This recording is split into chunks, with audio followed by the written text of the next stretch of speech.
కుమార్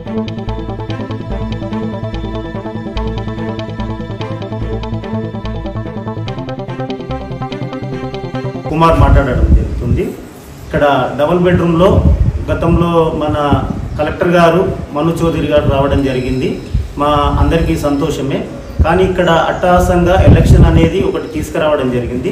కానీ వారి దృష్టికి అనేక సమస్యలు, ఇక్కడ సాధకాలు బాధకాలు కానీ ఇక్కడ ఉన్న మౌలిక వసతుల గురించి వారికి దృష్టికి తీసుకెళ్లడం జరిగింది.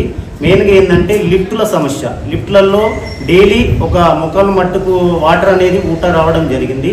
వారు మాకు వాగ్దానం ఏం చేశారంటే గ్రౌండ్ ఫ్లోర్కి లిఫ్టులు తీసుకొస్తా అని వాగ్దానం చేయడం జరిగింది. మరి అదేవిధంగా 9వ ఫ్లోర్లలో కూడా వర్షం వల్ల అక్కడ ఉండే 9వ ఫ్లోర్ వాళ్ళు బియ్యం తెచ్చుకున్నా కానీ అవి పుచ్చిపోయి పిండి అయ్యే పరిస్థితి ఉండే, వారి దృష్టికి తీసుకెళ్ళాము. అదేవిధంగా మరి ఎస్టీపీ ముఖ్యంగా ఏంటంటే ఎస్టీపీది ఇక్కడ ఉన్న 41 బ్లాక్ల వాళ్ళ మురుగునీరు అనేది అక్కడ చేరుతుంది. ఆ రీసైక్లింగ్ అనేది దాని ప్రక్రియ నెలకు చూస్తే కరెంట్ బిల్లు కానీ ఆ కెమికల్స్ కానీ ఇలాంటి వాడకంలో దాదాపు ఒక 5 లక్షల పైచిలకు ఉంటుంది. ఆ 5 లక్షల రూపాయలు అనేది మరి 41 బ్లాక్లకు భారంగా మారబోతుంది. ఇప్పుడు సెటర్లు అనేది మాకు ఇవ్వడం జరిగింది. గతంలో ఉన్న గవర్నమెంట్ ఏం చేశారంటే మీకు ఉన్న వాచ్మెన్ కానీ ఇంటర్నల్గా కరెంట్ బిల్స్ కానీ తగ్గే భారం కోసం ఈ సెటర్లు ఇచ్చారు. ఇప్పుడు మన కలెక్టర్ గారు సెటర్లు ఇచ్చినది ఇచ్చి ఇప్పుడు ఎస్టీపీ రూపంలో ఉన్న సెటర్ల డబ్బులు అనేది అందులో పోసే విధంగా పోతున్నది. కాబట్టి ఇది వారి దృష్టికి తీసుకెళ్తున్నాము. ఎస్టీపీ వల్ల ₹1 కూడా ఈ 41 బ్లాకులకు ఎలాంటి ఆదాయం లేదు, ఎలాంటి ఉపయోగం లేదు. ఇప్పుడు సిటీ నడిబొడ్డున చూడండి, ఏ డ్రైనేజ్ వాటర్ కానీ ఈ వర్షం పడినా కానీ మురుగునీరు కానీ డైరెక్ట్ పోయి మూసీ నదిలో చేరే విధంగా ఉంది.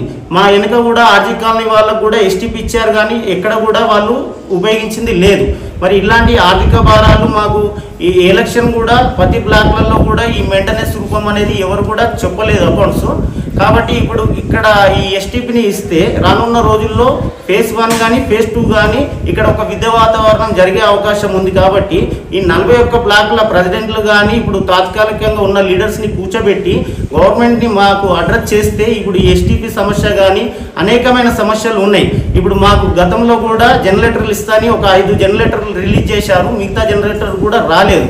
అవన్నీ ఇవ్వకుండా ఇప్పుడు ఈ ఎలక్షన్ పెట్టి ఈ ఆర్థిక భారం మా సొసైటీ నెత్తి మీద పెట్టే ఆలోచనలో గవర్నమెంట్ ఉందని మేము అనుకుంటున్నాం. కాబట్టి ఈ అనుమానాలు అనేది మాకు తీర్చాలని గవర్నమెంట్ని కోరడం జరుగుతుంది. Thank you.